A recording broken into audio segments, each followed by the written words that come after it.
Where We Got the Bible, Our Debt to the Catholic Church, by Reverend Henry Graham. Chapter 16. And now my task is finished, and you, dear reader, if you have followed it up, will utter, I am sure, a hearty Deo gratias.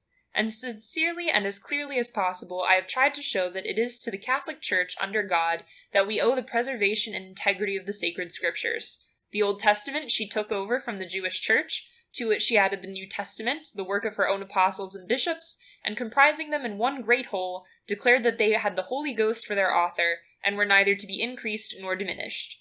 Throughout the ages, when there was no other church, she has preserved them from error, saved them from destruction, multiplied them in every language under heaven, and put them with the necessary prudence in her people's hands. Again and again, heretics and apostates have tried to mutilate and corrupt them, indeed, have actually done so, but the Roman Church has ever preserved a version pure and entire. She claims that she alone knows the meaning of their teaching, and alone possesses the right to interpret them to men. She will tolerate no tampering with the sacred text, and in these days especially, when scientists and critics who have lost belief in the supernatural attack them, and labor to overthrow their divine authority and authorship, Rome alone stands as their protector. To her alone pious lovers of the sacred volume, be they Catholic or Protestant, must look to save it and defend it. The Pope has appointed a standing biblical commission to guard the integrity and authenticity of Holy Scripture. This is but natural, for he stands as it were in loco parentis. The Bible is the Church's offspring. But it is surely the keenest irony of history that, whilst Protestants themselves are striving with might and main to pull to pieces the ancient object of their veneration, the Catholic Church, ever reputed its deadliest enemy, alone is left of all Christian bodies to save it from destruction. And this she will do, as she has ever done in the past. It is part of her office in this world. There is no other that has either the right or the power to do it. If the Bible loses its sovereign place in the heart and mind of Protestants, as it is rapidly doing, it is the work of those who, whether in Germany or England or America, have loudly professed themselves its greatest champions.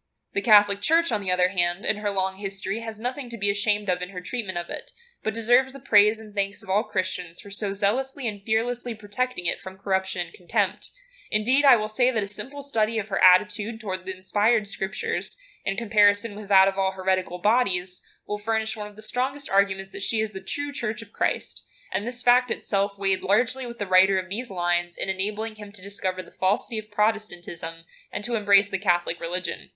Venerable and inspired as Catholics regard the Bible, great as is their devotion to it for spiritual reading and support of doctrine, we yet do not pretend to lean upon it alone as the rule of faith and morals. Along with it we take that great word that was never written, tradition, and hold by it both the one and the other interpreted by the living voice of the Catholic Church, speaking through her supreme head, the infallible Vicar of Christ.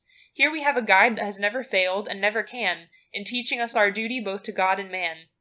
Not on the quicksands of human and varying judgment, but on the rock of divine authority we place our feet, and amidst the warring of opinions and the conflict of numberless editions and versions of sacred scripture, and the confused and contradictory interpretations of texts, we find an unassailable refuge in the decision of Rome, and in submitting to the judgment of that Church to which Christ gave divine authority to teach, when he said, "Go ye and teach all nations," we find a sure consolation and an abiding peace.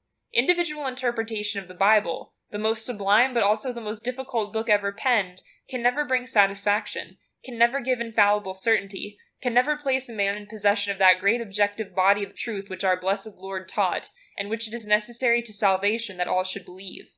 The experience of many centuries proves it. It cannot do so because it was never meant to do so. It produces not unity but division, not peace but strife.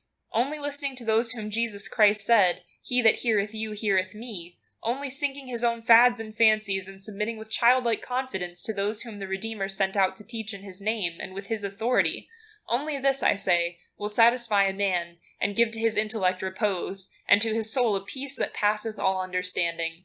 Then no longer will he be tormented with contentious disputings about this passage of the Bible and that, no longer racked and rent and tossed to and fro with every wind of doctrine changing with the changing years. He will, on the contrary, experience a joy and comfort and certainty that nothing can shake, in being able to say, "O my God, I believe whatever thy holy Catholic Church believes and teaches, because thou hast revealed it, who canst neither deceive nor be deceived."